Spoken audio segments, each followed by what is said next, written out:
What's up, everybody? Welcome to Move the Sticks. This is our position preview episode focusing on the cornerbacks, Bucky, an area you know quite well. Yeah, I do. We're talking about the guys who are the ball hawks, the guys who can shut down the number one receivers on the perimeter. All right, this is the way this works. We're going to go a top 5 list, top 5 cornerbacks in the game right now as we enter the season, and then 3 young guys to keep an eye on. I'm going to give you the heavy lifting here. You got to do the top 5 list. Bucky. Yeah, I'm going to go at number 5, and one of my favorite players, Marcus Peters from the Kansas City Chiefs. This is Defensive Rookie of the Year, came into the league and really took it by gangbusters, lined up at the number 1 spot and showed all the versatility that you want to see.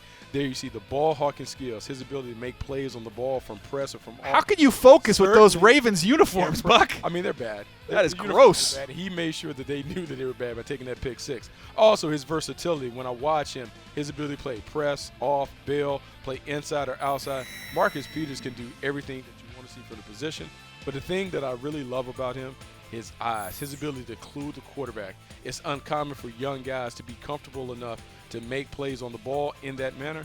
8 interceptions, a lot of them were done because he was able to clue the quarterback and get early jumps on their breaks. Yeah, it's one thing to see it, it's nothing to react to it, and he does both. Outstanding young player. All right, number 4 on your list, who you got? There's a lot of good corners to choose from here. A lot of good corners. I'm going to go with Josh Norman. And sometimes when you talk about Josh Norman being one of the top corners in the game, it comes with a little It's a lightning rod. It is a lightning rod of controversy because of the way that he plays. What I love about him, the swagger, ultimate competitor, love the confidence. He is a guy that certainly believes in his talents, believes in what he sees, makes plays on the ball. His anticipation is the other thing.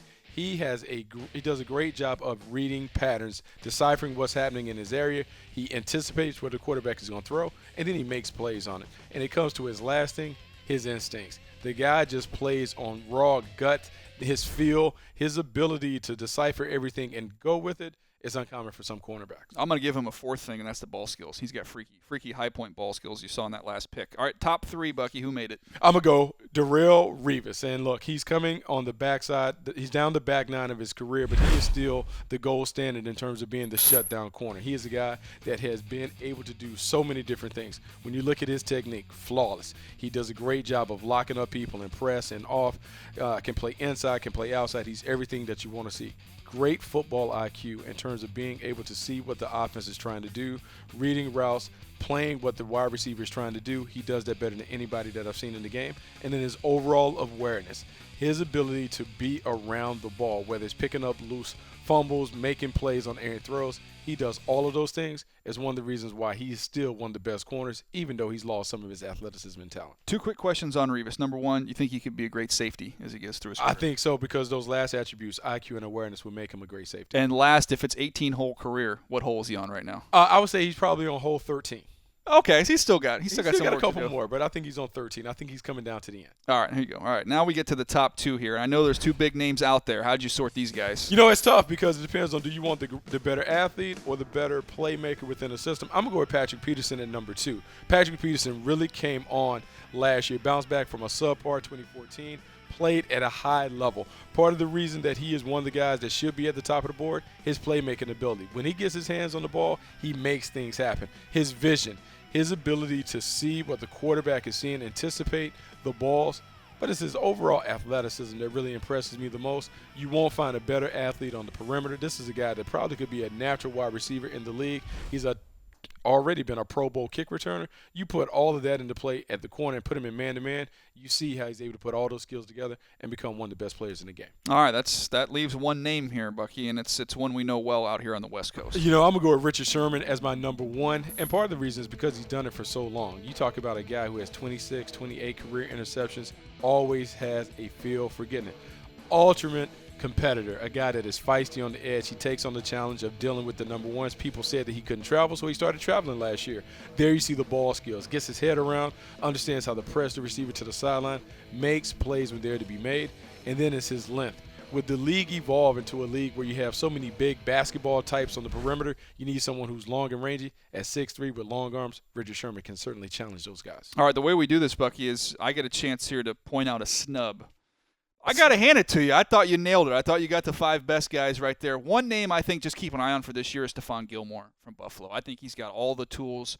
I think as he continues to grow in his career, you're going to see him take that next step for Rex Ryan and Rob Ryan, his brother there in Buffalo. But we talk about the size and being able to go up and play the football. he can do that. I think he's got a chance to have a really big year. He does have a chance. When you talk about the cornerback position, there's so many guys that are right on the line. I mean, Chris Harris and Aqib Talib will probably take me to task for not including them in the top 5.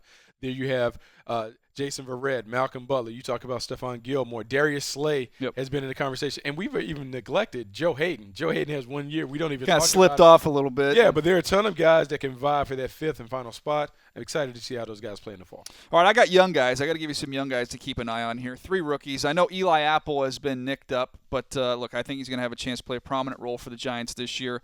Vernon Hargreaves, who, by the way, did you see the 2 picks he had the other day against Jacksonville? Very impressive. Very athletic, can play inside, can play outside. But the number 1 guy I'm keeping an eye on is your guy, Jalen Ramsey. You had him number 1 in the draft. I did have him number 1. Big-time talent. We saw it. I watched him last week against Mike Evans matchup, did a nice job there. He's got make-up speed, which you need to have at the corner position. If you get caught out of position, which will happen to everybody, he can make up for it. He's got that toughness to force the run, and he's got that size you need to match up with a guy like Mike Evans on the outside. He's a bully on the perimeter. When you watched him play, last week was his debut, and you could see him right away. He made a tackle for loss. He competed with Mike Evans, went toe-to-toe with him. You saw the speed. It's rare that you have a world-class athlete with real football skills. That's what Jalen Ramsey is on the perimeter. All right, well, that's what we think about the cornerbacks, Bucky. And what do you think? Let us know by leaving your comments here at the bottom of the screen. We want to know. I want to hear from you. Let me know if you agree with my top 2 cornerbacks, Patrick Peterson and Richard Sherman. And there you have it. Make sure you also check out all of our position previews, every position, as well as keep an eye on our NFL Division Preview series right here on Move the Sticks.